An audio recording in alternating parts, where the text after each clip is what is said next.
ನೀವು ಹಬ್ಬ ಹೆಂಗ್ ಮಾಡ್ತಿದ್ರಮ್ಮ ನೀವು ಸಣ್ಣರಿದ್ದಾಗ? ಹೆಂಗ್ ಮಾಡ್ತಿದ್ವಿ ಅಂದ್ರೆ ಎಷ್ಟು ಜನ ಇದ್ರಿ ನೀವು? ಎಷ್ಟು ಜನ ನಿಮ್ದೆಲ್ಲ ಜನಗಳು? ಒಂದು 15-16 ಜನ ಇದ್ವಿ ನಾವು ಒಟ್ಟಿಗೆಲ್ಲ, ಎಲ್ಲ ಕುಟುಂಬ. ಒಂದು 15-16 ಜನದಲ್ಲಿ ಹಬ್ಬ ಅಂತ ಮಾಡ್ತಿದ್ವಿ. ದೋಸೆ ಇದು ಒಡ್ರಾಗಿ ಮಾಡಿ, ಜೋಳ ಕುಟ್ಟಿ ಅದನ್ನಿದು ಮಾಡ್ಕೊಂಡು, ಅದು ಹಿಟ್ಟು ಮಾಡ್ಕೊಂಡು ದೋಸೆ ಒಯ್ಯೋದು. ಮಧು ಶ್ರಾವಣ ಬಂತು ಅಂದರೆ ಕಡಲೆಬೇಳೆ ಬೇಸಿಕ ಒಂದಿನ 1 ವಾರ ಕಡಲೆಬೇಳೆ ಪಾಯಸ, 1 ವಾರ ಗೋಧಿ ಪಾಯಸ, ಹಂಗೆ 4 ವಾರ ಬಂದರೂ 4 ಥರದ ಅಡುಗೆ ಮಾಡ್ತಿದ್ವಿ. ಮಧು ಶ್ರಾವಣದಾಗೆ ಎಲ್ಲರೂ ಊಟ ಮಾಡ್ತಿದ್ವಿ. ಆಮೇಲೆ ಅದನ್ನ ಏನು ಮಾಡ್ತಿದ್ವಿ, ಗೌರಿ ಹಬ್ಬಕ್ಕೆ ಗೋಧಿ ಪಾಯಸ ಮಾಡ್ತಿದ್ವಿ. ಶನಿ ಪುರಾಣ ಅಂತ ಹೇಳಿಸ್ತಿದ್ವಿ. ಪುರಾಣ ಶ್ರಾವಣದಲ್ಲಿ ಶನಿ ಪುರಾಣ ಹೇಳಿಸ್ಬಿಟ್ಟು ನಮ್ಮ ಅಕ್ಕಪಕ್ಕದಾಗೆಲ್ಲ ಕರೆದು ಊಟ ಹಾಕಿ ನಾವು ಎಲ್ಲರಿಗೂ ಊಟ ಕೊಟ್ಟು ನಾವು ಊಟ ಮಾಡ್ತಿದ್ವಿ.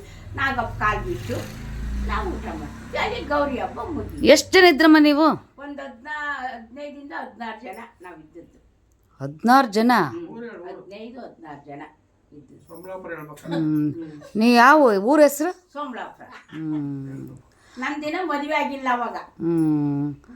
ಅವಾಗ ಸೀರೆ ಉಟ್ಕೊಂತಿದ್ರ? ಏನು ಸೀರೆ? ಸೀರೆನೂ ಉಟ್ಕೊಂತಿದ್ವಿ, ಲಂಗ ದಾವಣಿನೂ ಹಾಕಿದ್ವಿ. ಲಂಗ ದಾವಣಿ ಅದೇನು ಲಂಗಕ್ಕೇನೋ ದಟ್ಟ ಏನೋ ಏನೋ ಅಂತಿದ್ರಲ್ಲ ಅದೇ?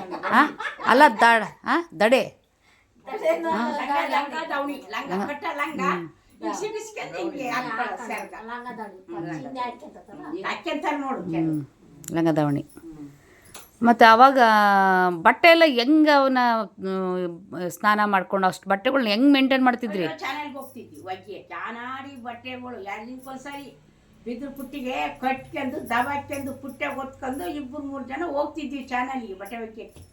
ಒಕ್ಕೊಂಡು ಬೆಳಿಗ್ಗೆ ಊಟ ಮಾಡ್ಕೊಂಡು ಹೋದ್ರೆ ಸಾಯಂಕಾಲ 4 ಗಂಟೆಗೆ ಬರ್ತಿದ್ವಿ. 4 ಗಂಟೆಗೆ ಬಂದು ಮತ್ತೆ ಅಡುಗೆ ಮಾಡಬೇಕು. ಬಾವಿ ನೀರು ತರಬೇಕು. 1-2 ಅಡುಗೆ ಮಾಡೋರು, 1-2 ನೀರು ತರೋರು, ಮತ್ತೆ ಹೊಲದಿಂದ ಬರೋರಿಗೆ ಅಡುಗೆ ಮಾಡಬೇಕು.